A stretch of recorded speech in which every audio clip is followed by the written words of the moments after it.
nous préparons la semaine de la Pentecôte et je bénis le Seigneur pour son inspiration pour la semaine. À partir du mercredi, nous allons nous entretenir et prier sur que ton règne vienne. Et les midis à partir de...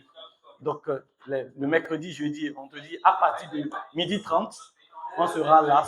On va prier sur le thème « Soyez remplis du Saint-Esprit ». Soyez remplis du Saint-Esprit. C'est juste 1h30 de prière. Ce n'est pas d'enseignement, mais de prière. Alléluia. Tu peux juste laisser ce que tu fais, venir faire 1h30 pour prier et repartir. Si même déjà ceux-là qui vont sortir des services, tu peux être là à 12h30, ce serait bon, bien 13h, ce serait bon. Le reste sera destiné pour la prière. Soyez richement bénis. Prenez le rendez-vous, calez ces programmes et soyez bénis. Amen. Je voudrais saluer la présence de notre Pépé, mettons ouvert qui est venu depuis Cotonou. Pépé, soyez bénis. Merci beaucoup. Que l'Éternel vous bénisse. Amen. Et donc, nous devons écouter la parole de Dieu sur la vie du disciple du Christ dans le monde. La vie du disciple du Christ dans le monde.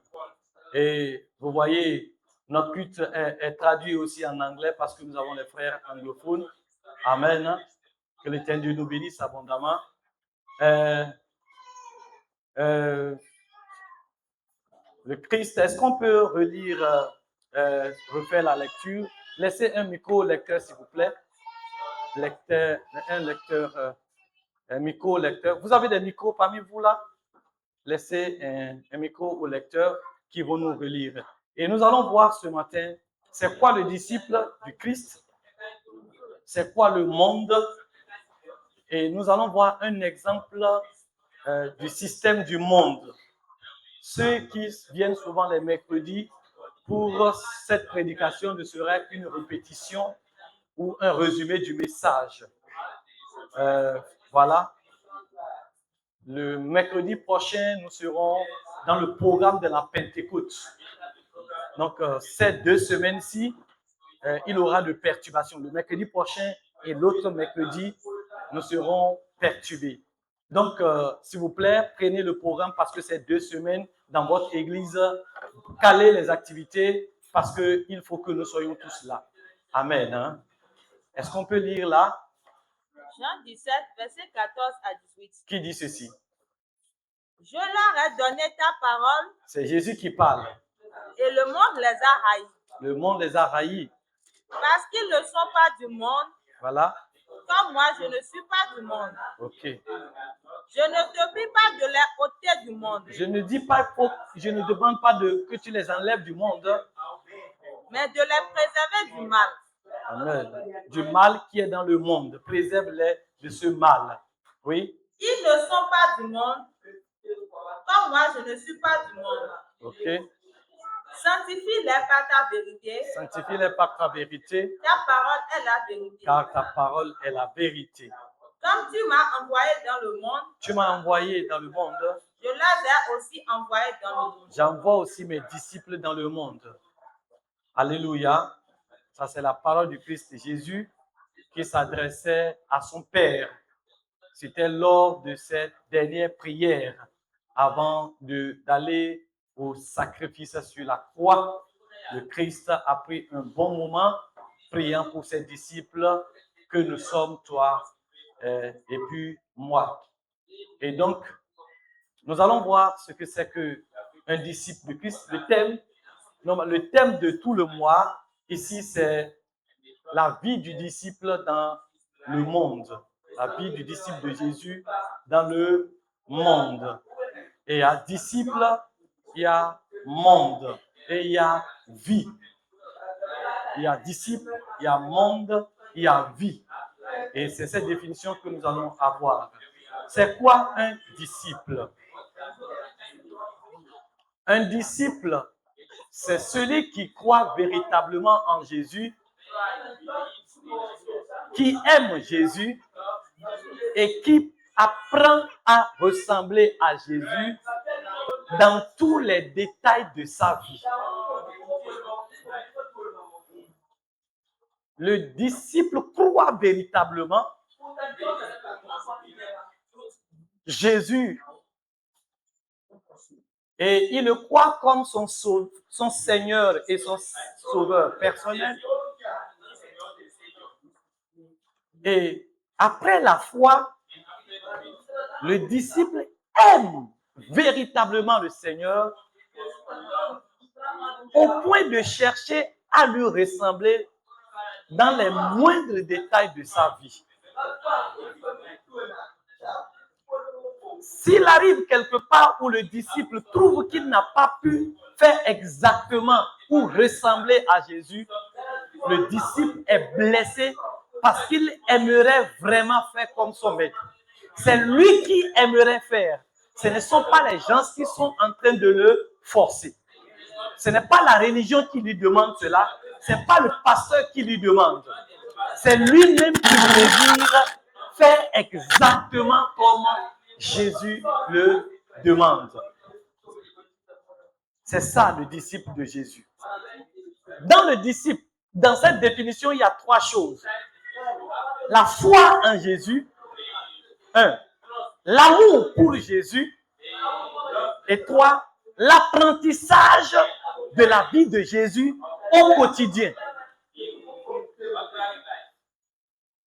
Maintenant, quand nous voyons, quand nous voulons aller, par exemple, au niveau de la définition du monde,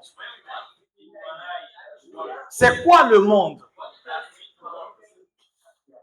Le monde, c'est tout un système de vie qui se manifeste par la sagesse, c'est-à-dire les pensées, les actions, les comportements, toutes les stratégies pour aller contre la volonté de Dieu. C'est un système dans lequel on est contre la volonté de Dieu. Et le système du monde est composé comme suit. Le système du monde, ceux qui étaient là le mercredi, ils l'ont vu. Il est composé comme suit. Je crois que mes techniciens sont en train de se chercher. Il y a d'abord, dans le système du monde, l'orgueil de la vie. Il y a le sexe. Il y a l'argent.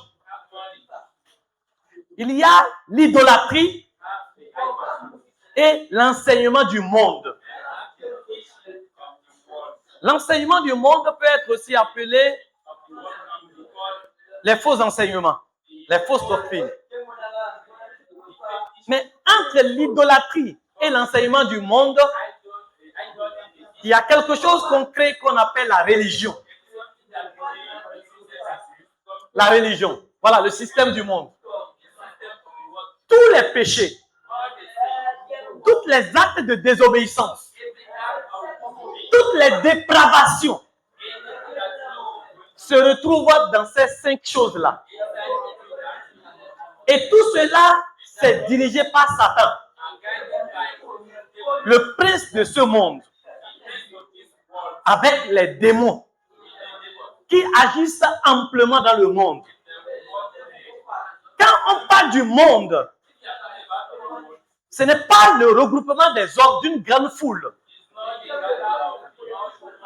que la Bible appelle, que Jésus-Christ, dans son passage de Jean chapitre 17, à partir du verset 14 jusqu'au verset 18, ce que Jésus appelle le monde, ce n'est pas le rassemblement d'une foule. Il y a la foule à part, il y a le monde spirituel à part. Quand on entend le monde, certains croient que c'est là où il y a les boîtes de nuit, ou bien le marché, ou bien un grand rassemblement. Non. Le monde, c'est un système. C'est une vie. C'est tout un programme. C'est une manière de vivre. C'est une manière de penser. C'est une manière d'agir. C'est une manière de philosopher juste pour faire exactement ce que Dieu ne veut pas. Pour aller contre la volonté de Dieu. Lorsque quelqu'un vit dans sa vie, à la maison, à l'église et dans tout ce qu'il fait, mais qu'il se trouve que cette personne est en train de vivre contre la volonté de Dieu, cette personne vit dans le monde. Je reprends. Parce que nous savons bien ce que nous faisons. Gloire à Dieu. Est-ce qu'on peut balancer les mains, s'il vous plaît? Ceux qui m'écoutent, balancent les mains. Les enfants, vous êtes avec moi. Quelqu'un me dit Alléluia. Soyez bénis au nom de Jésus. Lorsque tu es assis tout seul et qu'il t'arrive que tu réfléchisses, que tu agisses en secret ou bien publiquement, s'il vous plaît, je vous prie de diminuer la voix de mon micro afin que les interprètes soient beaucoup plus bien posés pour que le message... Tout ce que tu fais, en secret ou en public, et cela est contre la volonté de Dieu, sache que tu es dans le monde. Tu n'as pas besoin de se retrouver dans une foule. Tu n'as pas besoin de se retrouver quelque part où nécessairement les gens tuent, bien les gens font la drogue et consortent pour dire que tu es dans le monde. Tu es dans le monde lorsque ensemble ou bien seul, vous faites ce que Dieu ne veut pas. Ou tu fais ce que Dieu ne veut pas. Même dans le secret, tu es dans le monde. Amen. Amen. Et dans ce monde, Satan agit. Dans ce système-là, les démons agissent de trois manières, en trois points différents. Voilà comment ils agissent. Dans le système du monde, Satan a un but. C'est ça qui est en bas. Il a un but. Et ce but-là, ce n'est rien d'autre que de détruire tous les plans de Dieu dans la vie des gens. C'était ce qu'il avait dit avant qu'on le précipite du ciel pour la terre. Qu'il va détruire tout ce qui appartient à Dieu. L'ange Lucifer n'a pas changé son objectif. Il va arrêter les programmes, il va arrêter les stratégies, il va bouleverser, confondre tout ce qui est action de Dieu. C'est son but. Deuxième chose qu'il fait dans le système du monde, il a une sagesse pour accomplir sa mission. Le Ditamaya Dimachi et comment on appelle le fond a dit Mwenewi. Amen. Une sagesse. Et l'anglais a dit quoi? A wisdom. A wisdom. Satan used a wisdom. He used the wisdom to do her plan. C'est ça. Ok. Voilà, je suis en train d'aller au Nigeria. Gloire à Dieu. Alléluia. Que l'Éternel Dieu nous bénisse abondamment. Donc, si vous voyez qu'il veut accomplir quelque chose, il dote le monde de cette sagesse et d'une démonstration. Soit une démonstration scientifique ou sociale ou expérimentale dans le but d'accomplir toujours son but. Et après cette sagesse de faire, il fait quoi? Il agit maintenant. Il a des actions qu'il mène. Des actions qu'il mène. Et qui fait mener à tout cela qu'il fait mener tous ceux-là qui sont dans le monde. Que tu viennes à l'église, que tu sois à la maison, que tu sois même dans une église évangélique, que tu sois en train de prier ou de jeûner. Si tu te trompes dans ces trois choses, le but de Satan, la sagesse de Satan et les actions ignobles qui détruisent le plan de Dieu, il faut savoir que tu es contrôlé par le prince de ce monde. Alors, moi, je peux finir mon message ce matin en disant aux frères et aux sœurs, tout simplement que si tu te surprends toi-même dans cette logique du monde, commence par sortir du monde. Sinon, tu n'es pas disciple. On ne peut pas être disciple et être dans le système du monde, dans le but de Satan, dans la sagesse de Satan et dans les actions dictées par les démons.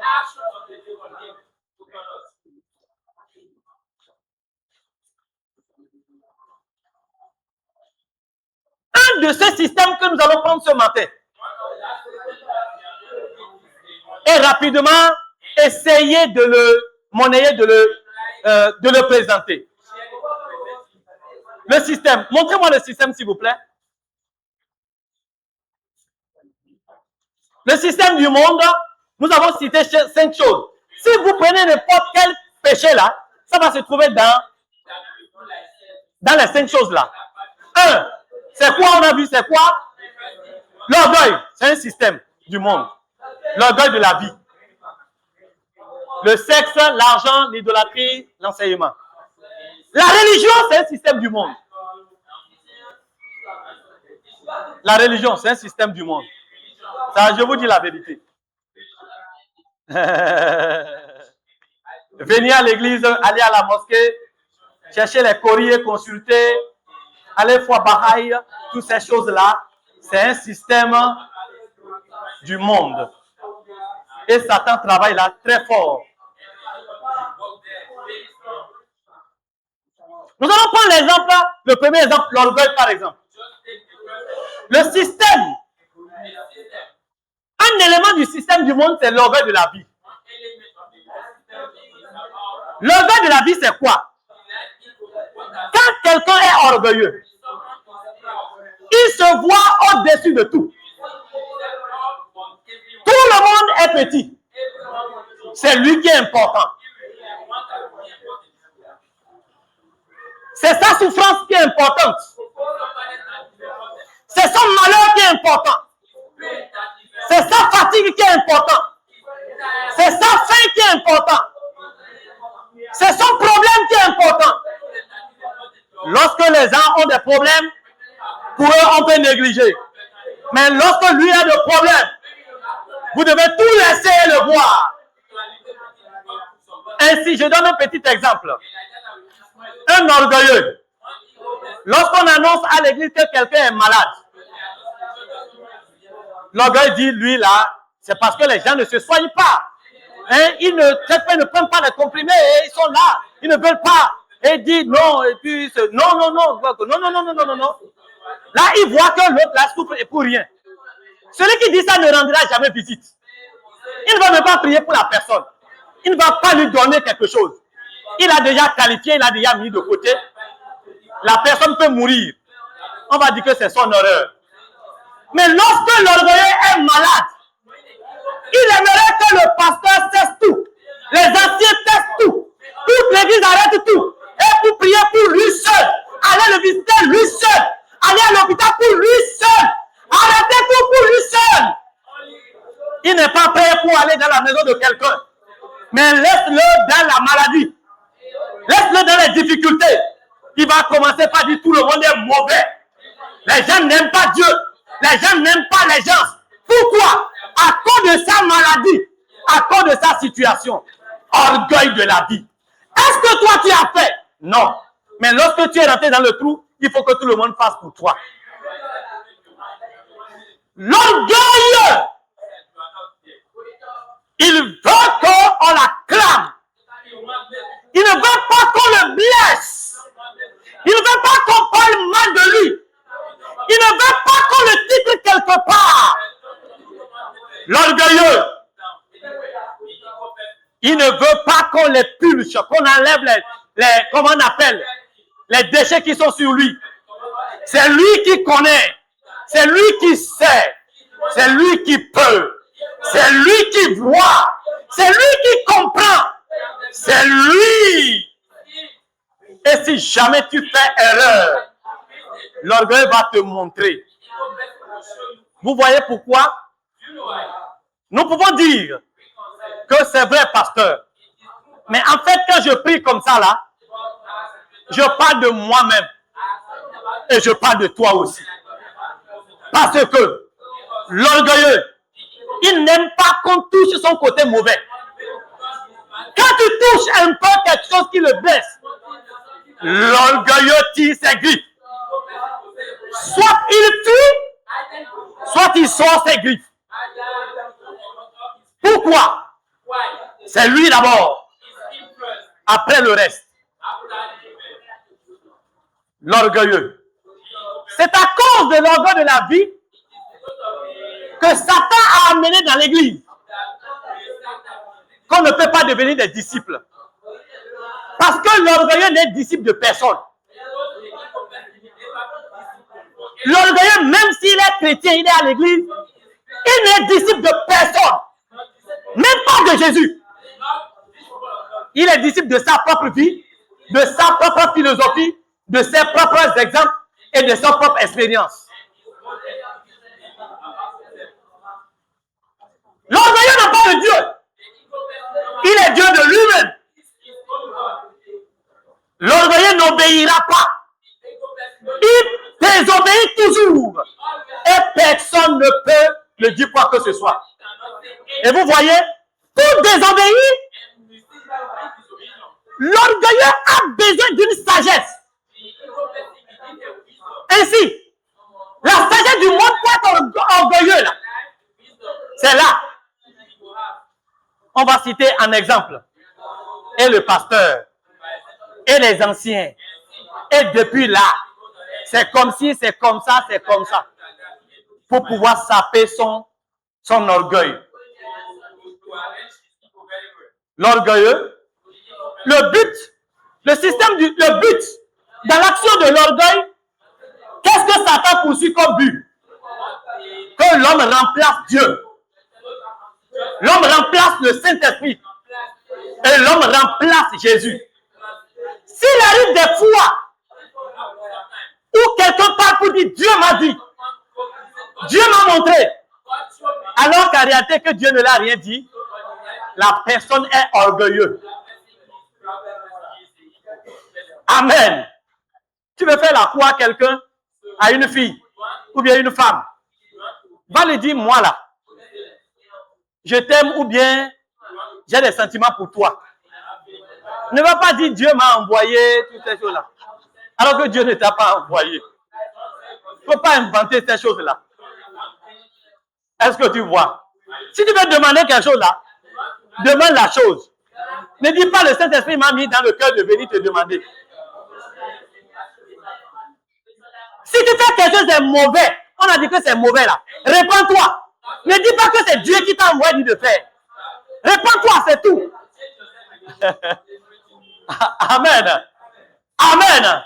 Lors d'une prédication, si le message te touche et ça te blesse, va à la maison. Faut pleurer. Mais répands-toi. N'attaque pas le pasteur ni le prédicateur. Il en a pour rien. Va attaquer ton orgueil. Va attaquer ton orgueil. Va attaquer ton orgueil. Je pensais que vous alliez acclamer cela.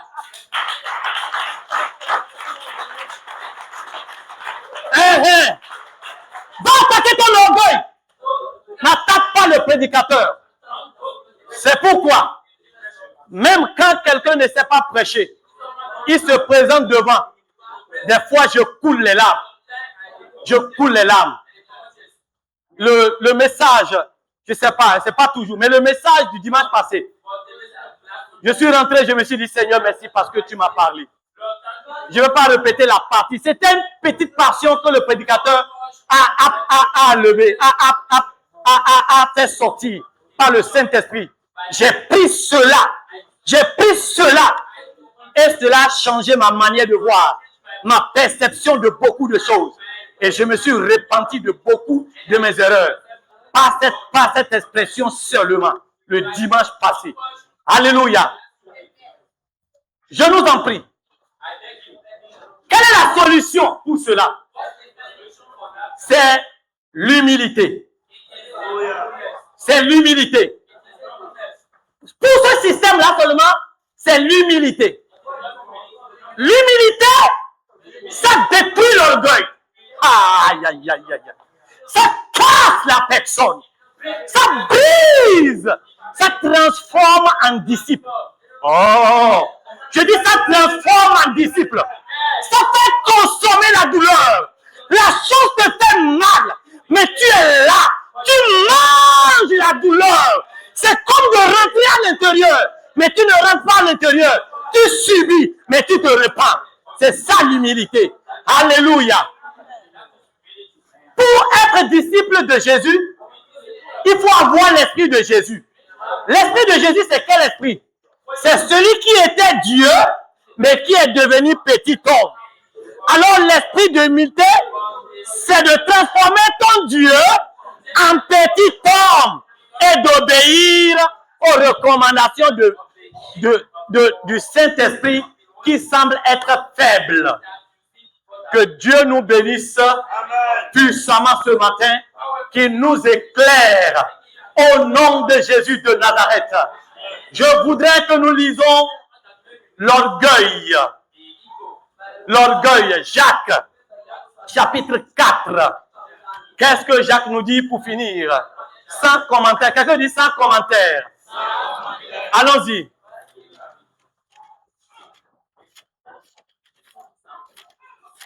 Voyez, avant qu'il ne cherche cela, vous savez, lorsque j'étais en train le Seigneur nous a donné la grâce pour que nous puissions avoir de l'humilité. C'est tel que nous sommes ici, là. C'est une bénédiction pour qu'on puisse avoir de l'humilité. Là, notre rassemblement, là, c'est une bénédiction pour qu'on puisse avoir de l'humilité. C'est-à-dire quoi? Je suis ici. Alléluia. Je vis avec mes frères et mes sœurs. Avec Maman Cora, avec Angelo, avec le pasteur Serge. Je vis avec lui. Je vis avec Papa Zanou. Je vis avec vous. Tout le monde ici. Quelqu'un m'envoie une injure. Ça vient toucher mon orgueil. Mais je suis tenu à rester avec lui. À prier, à manger avec lui, avec amour. L'humilité est cassée beau. Alléluia. C'est cassé beau. Alléluia. On m'attend comme... J'attends, il m'a critiqué. Il dit non, Jésus, tu connais tout. Celui qui m'a critiqué, c'est pas lui que je suis. Je suis Jésus. J'embrasse celui qui m'a critiqué. Je prie pour lui. Je le visite. Je le soutiens. Mon orgueil de colère critiqué, bon. Alléluia. Parce que mon frère est une bénédiction. Ma soeur est une bénédiction. Quel que soit son comportement, quelle que soit son attitude, si tu es dans l'église, ton frère et ta soeur t'aidera à avoir de l'humilité. Ça casse le bobo, ça casse les bosses, ça casse la colère et ça te rend sage. Ça te permet de te soumettre à la parole de Dieu. Je dis, pourquoi? Les gens ont abandonné l'œuvre de Dieu. Le don spirituel, à cause de quoi? Parce que le système du monde a insufflé en eux l'orgueil. Et ils n'ont pas pu résister aux bobos des autres, aux maladresses des gens, aux injures, aux critiques des autres. Ils ont abandonné Christ. Ils ne sont plus disciples. Ils sont maintenant religieux. Que le Seigneur nous en épargne et nous donne l'humilité au nom de Jésus. Jacques chapitre 4 dit quoi? Il accorde au contraire une grâce plus excellente. C'est pourquoi l'Écriture dit, Dieu résiste aux orgueilleux, mais il fait grâce aux humbles. Est-ce que j'ai le micro? Est-ce que j'ai le micro? Reprenez. Il accorde au contraire une grâce plus excellente.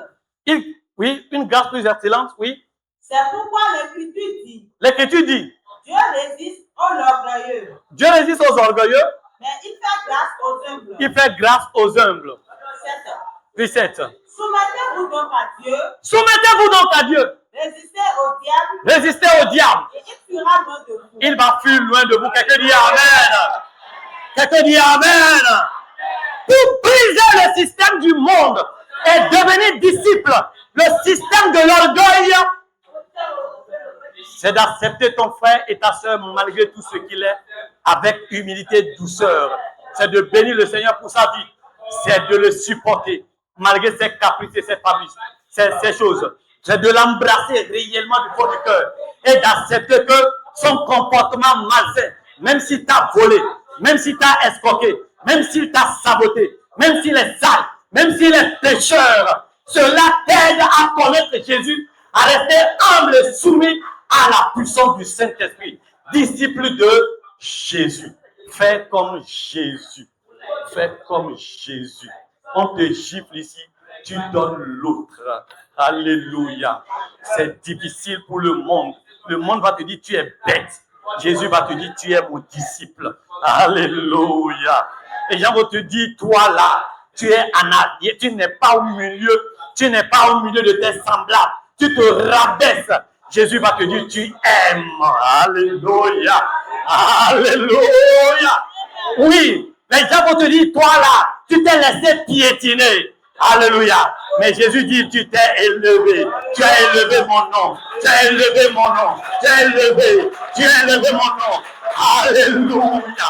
C'est la grâce de Dieu. Quelqu'un se met debout et nous allons briser les puissances des ténèbres. On a pris seulement un seul système.